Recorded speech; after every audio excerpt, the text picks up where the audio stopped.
ৰাইজৰ বিজেপি নেতৃত্বাধীন চৰকাৰখনে ৰাইজৰ ভূমি যিটো ৰাইজৰ ভূমিৰ অধিকাৰ আইন প্ৰণয়ন কৰিব গৈ যিবোৰ ভূমিত দশক ধৰি ভূমি পত্তনৰ ব্যৱস্থা কৰা নাছিল, সেইবোৰ ভূমি আজি বিজেপি নেতৃত্বাধীন চৰকাৰখনে মিছন বসুন্ধৰা আইনৰ জৰিয়তে 2.0 আৰু 3.0 তেখেতে প্ৰণয়ন কৰি এই বহু ঠাইত ইতিমধ্যে ভূমি পত্তনৰ ব্যৱস্থা হৈ গৈছে।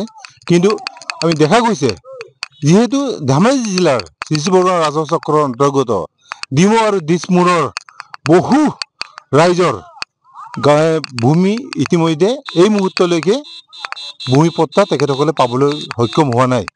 মই এই মুহূৰ্তত উপস্থিত আছোঁ চিলাপথাৰৰ ডেম দিছমুৰ মিৰি পথাৰৰ মাজত। এই খঙত আৱেগিত হৈ ওলাই আহিছে। আমি ইতিমধ্যে আমাৰ এনি ভাৰত 24ৰ প্ৰতিগৰাকী দৰ্শকক আমি দেখুৱাবলৈ চেষ্টা কৰিম। হয়, মই আমাৰ ইয়াত জ্যেষ্ঠ এগৰাকী আছে, তেখেতৰ পৰা জানিবলৈ চেষ্টা কৰিম। হয় দেউতা, কি ক'ব আপুনি? আমি পট্টা পোৱা নাই, কিন্তু আমি 1950 চনৰ পৰাই আমি ইয়াত বাস কৰি আছোঁ। আৰু চৰকাৰে যে কিবা এটা ইয়াত বৃক্ষৰোপণ কৰিছিল সেইটো আমাৰ চকুত পৰা নাই। এতিয়া বিগত এইকেইবছৰত আমি চিমেণ্ট চাপৰিত আদি কৰি যিবিলাক ঠাইত আমি দেখিছোঁ, তাতো তেওঁলোকক এই আমাৰ খিলঞ্জীয়া লোকসকলক বসুন্ধৰা অধীনত পট্টা দিছে। গতিকে আমাৰ ৰাইজৰ দাবী আমি যাতে সেই অধিকাৰটো আমি লাভ কৰিব পাৰোঁ। আমি সকলোৱে আমি চৰকাৰৰ ওচৰত আবেদন জনাইছোঁ যাতে আমাৰ বসুন্ধৰা অধীনত আমাৰ ভূমিৰ আমাৰ নিজৰ হেৰি কৰি দিয়ে। এই আমাৰ ক'বলগীয়া। আৰু যুৱচাম আমাৰ এজন সচেতন যুৱচাম আছে, তেখেতৰ পৰা আমি জানিবলৈ বিচাৰিম। কি ক'ব আপুনি? হয়, আজি অতিকৈ দুখ লগা কথা, ধেমাজি জিলাৰ চিচি বৰগাঁও ৰাজহ চক্ৰৰ অন্তৰ্গত 11 নম্বৰ লাটৰ দিছমুৰ মিৰি পথাৰ আৰু ডেম পথাৰৰ যি আমাৰ খিলঞ্জীয়া ভূমিপত্ৰসকলে 100 বছৰতকৈ অধিক দিন আমাৰ ইয়াতে কটাইছে, এতিয়াও বসবাস কৰি আছে। আজি বৰ লাজৰ কথা, আমাৰ ভূমিত আমি যি খেতি মাটি আছে, আমাৰ মাটি পট্টা আজিলৈকে চৰকাৰে আমাক প্ৰদান কৰিব পৰা নাই। চৰকাৰে প্ৰত্যেক ইলেকশ্যনৰ ইছ্যুত তেখেতলোকে কয় খিলঞ্জীয়া ভূমিপত্ৰৰ মাটি সুৰক্ষাৰ কথা কয়, তেখেতলোকে ভূমি পট্টা প্ৰদানৰ কথা কয়, কিন্তু আজি এই খিলঞ্জীয়া ভূমিপুত্ৰসকলে কিন্তু মাটি পট্টাৰ পৰা আমি বঞ্চিত হৈছে। আৰু ইয়াৰ আটাইতকৈ লজ্জিত আৰু চৰকাৰখনৰ কাৰণে আকৌ বেলেগ একো কথা নাই। আৰু লগতে আমাৰ মিছন বসুন্ধৰা 2.0 অধীনত অসম চৰকাৰে এই মাটিসমূহ জৰীপ কৰাৰ ব্যৱস্থা কৰিছিল। জৰীপ কৰি চাৰ্কুল অফিচাৰ পৰ্যন্ত তেখেতলোকে জৰীপৰ যিখন মেপ চাৰ্কুল অফিচত এতিয়াও আছে, আপোনালোকে গ'লে গম পাব। আমি মিছন বসুন্ধৰা 3.0 অধীনত আমি যেতিয়া জৰীপ কৰা মাটিসমূহ আমি পট্টাৰ কাৰণে আবেদন কৰিব যাওঁ, তেতিয়া তাত দেখায় যে কি আমাৰ মাটিসমূহ অলৰেডি চিমেণ্ট ৰিজাৰ্ভ সংৰক্ষিত ৰিজাৰ্ভত আছে।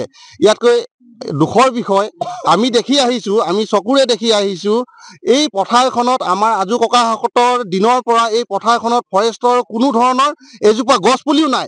ইয়াত আমাৰ মানুহে তেখেতলোকে খেতি বাতি কৰি জীৱিকা নিৰ্বাহ কৰাৰ উদাহৰণ কিন্তু আমাৰ 100 বছৰ আগৰ যি ককা দেউতাসকল আছে, তেখেতলোকক আপোনালোকে সুধিলে গম পাব যে এইখন এখন আমাৰ চৰণীয়া পথাৰ হিচাপে আমি খেতি বাতি কৰি আহিছোঁ। আৰু এই মাটিখিনি কেনেকৈ ফৰেষ্ট ৰিজাৰ্ভত সোমাই গ'ল সেইটো আমি এতিয়ালৈকে গম পোৱা নাই। ইতিমধ্যে অসম চৰকাৰৰ মাননীয় মুখ্যমন্ত্ৰীয়ে মাটিৰ পট্টা আমাৰ এই চিমেণ্ট সংৰক্ষিত বনাঞ্চলৰ পৰা এই লোকসকলক মাটিৰ পট্টা অতি শীঘ্ৰে প্ৰদান কৰক, অন্যথা আমি আগন্তুক দিনত ইয়াতকৈ আমি ভয়াৱহ আন্দোলন গঢ়ি তুলিবলৈ আমি বাধ্য হ'ম। কিয়নো আমি খিলঞ্জীয়া ভূমিপুত্ৰ, আমাক মাটিৰ অধিকাৰ অত্যন্ত প্ৰয়োজন আছে, আমাক মাটি অধিকাৰ দিয়া চৰকাৰৰ দায়িত্ব আছে। তেখেতলোকে যিকোনো প্ৰকাৰে এই সংৰক্ষিত ৰিজাৰ্ভখন ডিফৰেষ্টেশ্যন কৰি হ'লেও আমাক মাটি পট্টা প্ৰদান কৰিব লাগিব। আমি দেখিছোঁ চিমেণ্ট চাপৰিত গছ বন কাটি তেখেতলোকে বিভিন্ন ধৰণৰ দল সংগঠন তথা পলিটেকনিক আৰু ৰাজহুৱা অনুষ্ঠানবিলাক বনাই আছে, কিন্তু আমাৰ ইয়াত কোনো ধৰণৰ গছ বন কাটিব লগা হোৱা নাই। আমি খেতি কৰি থকা মাটিখিনিহে আমি পট্টা বিচাৰিছোঁ। আমি ইয়াত কোনো ধৰণৰ ফৰেষ্টৰ এজোপা গছো কাটিব বিচৰা নাই। আৰু ইয়াৰ বিনিময়ত আমি মাটি পট্টাৰ জৰিয়তে আমি চৰকাৰক ৰাজহ দিবৰ কাৰণে আমি পট্টা চৰকাৰৰ পৰা আবেদন কৰিব বিচাৰিছোঁ, আমি পোৱা নাই। মাননীয় মুখ্যমন্ত্ৰী বহুত দক্ষতা মুখ্যমন্ত্ৰী বুলি তেখেতে কয়। তেখেতে প্ৰত্যেকবাৰে ইলেকশ্যনৰ সময়ত হওক বা যিকোনো মিটিং মাটাঙত তেখেতে কৈ থাকে যে কি খিলঞ্জীয়াক মাটি সুৰক্ষা প্ৰদান কৰক। আমি মানিছোঁ তেখেতে আমাকো মাটি সুৰক্ষা প্ৰদান কৰক, তেতিয়াহে তেখেতক আমি অসমৰ খিলঞ্জীয়া এজন মুখ্যমন্ত্ৰী, তেখেত যে ভৱিষ্যতে দক্ষতা মুখ্যমন্ত্ৰী বুলি আমি স্বীকৃতি দিম। ধন্যবাদ। আবেদন কৰিছে নেকি হয়, মাটিৰ ওপৰত আমাৰ জৰীপ মিছন বসুন্ধৰা 2.0 অধীনত অলৰেডি জৰীপ হোৱাৰ মাটিখিনি আমি যেতিয়া 3.0ত আমি আবেদন কৰিবলৈ যাওঁ, তেতিয়া আমাৰ ইয়াত কোনো ধৰণৰ অপশ্যন নোলায়। এইটো ফৰেষ্ট ইছ্যু বুলি তেখেতলোকে দেখাই দিয়ে। আমাৰ কম্পিউটাৰত ধৰক কোনো ধৰণৰ আমাৰ ডাটা আপলোড নলয়। এইটো সেইকাৰণে মাননীয় মুখ্যমন্ত্ৰীক মই অনুৰোধ জনাইছোঁ। লগতে আমাৰ ধেমাজি জিলাৰ বিধায়ক সকল, আমাৰ জোনাই সমষ্টিৰ বিধায়ক তথা আমাৰ সাংসদ প্ৰধান বৰুৱাৰ জৰিয়তে আমি মুখ্যমন্ত্ৰীলৈ এখন স্মাৰকপত্ৰ প্ৰদান কৰিম অহাকালি অথবা এই সপ্তাহৰ ভিতৰত। তেখেতলোকে অতি শীঘ্ৰে এই মাটি খিলঞ্জীয়া লোকসকলক মাটি প্ৰদান কৰাত সুবিধা কৰি দিব বুলি মই আশাবাদী।